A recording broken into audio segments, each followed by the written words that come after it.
ಅತ್ಯಂತ ಉತ್ಸಾಹಿ ಯುವಕರಾಗಿ ಭಾರತದ ದೇಶದ ಭದ್ರತೆಗಾಗಿ ಸೈನಿಕರಾಗಿ ಎಂಬ ಒಂದು ಕಾರ್ಯಾಚರಣೆಯಲ್ಲಿ ಭಾರತದ ಸೈನಿಕರಾಗಿ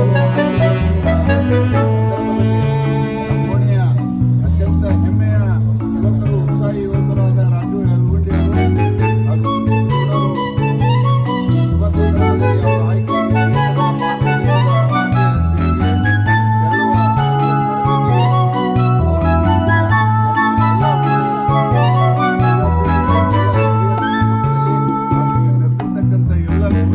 ಶ್ರೇಷ್ಠೆಯ ತಾಯಂದಿರ ಸಮ್ಮುಖದಲ್ಲಿ ಅವರಿಗೆ ಗೌರವಪೂರ್ವಕವಾಗಿ ಹೆಮ್ಮೆಯಿಂದ ಸಂತೋಷದಿಂದ ಅವರನ್ನು ದೇಶದ ಸೇವೆ ಮಾಡುವ ಸದಾವಕಾಶವನ್ನು ಪಡ್ಕೊಂಡಿದ್ದಾರೆ. ಅವರಿಗೆ ಈ ಅವಕಾಶವನ್ನು ಸಲ್ಲಿಸುವ ಹೆಚ್ಚಿನ ಶಕ್ತಿಯನ್ನು ಆ ಭಾರತಾಂಬೆ ನೀಡಿ ಅತ್ಯಂತ ಶ್ರೇಷ್ಠ ವ್ಯಕ್ತಿಗಳಾಗಿ ನಮ್ಮೂರಿನ ಕೀರ್ತಿ, ನಮ್ಮ ಓಣಿಯನ್ನು ಕೀರ್ತಿ ಅವರು ಹೊತ್ತು ತರಲಿ ಅಂತೇಳಿ ಈ ಸಂದರ್ಭದಲ್ಲಿ ಮರುದೇವರಿನಲ್ಲಿ ಸ್ಮರಿಸುತ್ತಾ, ಈ ಆಯ್ಕೆಗೊಳ್ಳುವ ಸಂದರ್ಭ ಎಲ್ಲರಿಗೂ ಬರೋದಿಲ್ಲ.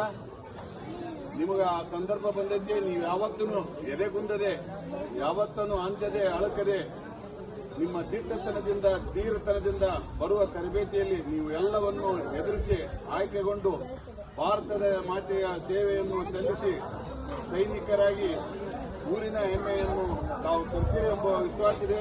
ಈ ಸಂದರ್ಭಕ್ಕೆ ನಿಮ್ಮನ್ನೆಲ್ಲರನ್ನು ಗೌರವಪೂರ್ವಕವಾಗಿ ಇವತ್ತಿನ ದಿನ ಸತ್ಕರಿಸಿದ ಎಲ್ಲ ನಮ್ಮ ಮೇಗಪೇಟೆಯ ಹಿರಿಯರನ್ನು, ತಾಯಂದಿರನ್ನು ಹೃತ್ಪೂರ್ವಕವಾಗಿ ನಾನು ಕೂಡ ಅವರಿಗೆ ಅನಂತ ಧನ್ಯವಾದಗಳನ್ನು ಅರ್ಪಿಸುತ್ತಾ, ನಿಮ್ಮ ಈ ಒಂದು ತರಬೇತಿಯ ಹುದ್ದೆಗೆ ಆಯ್ಕೆಯಾದ ಹುದ್ದೆ ನಿಮ್ಮ ಭವಿಷ್ಯ ಉಜ್ವಲವಾಗಲಿ, ನಿಮ್ಮ ಕೀರ್ತಿ ಹೆಚ್ಚಿನದಾಗಲಿ, ನಿಮಗೆ ಭಾರತ ಮಾತೆಯ ಸೇವೆ ಸಲ್ಲಿಸುವ ಅವಕಾಶ ಇನ್ನೂ ಹೆಚ್ಚಿನ ರೀತಿ ಸಿಗಲಿ ಅಂತೇಳಿ ಸಂದರ್ಭದಲ್ಲಿ ತಮ್ಮೆಲ್ಲರಲ್ಲಿಯೂ ನನ್ನ ಹೃತ್ಪೂರ್ವಕವಾದ ಧನ್ಯವಾದಗಳನ್ನು ಅರ್ಪಿಸುತ್ತಾ ನನ್ನ ಮಾತುಗಳನ್ನು ಮುಗಿಸುತ್ತೇನೆ. ಜೈ ಹಿಂದ್.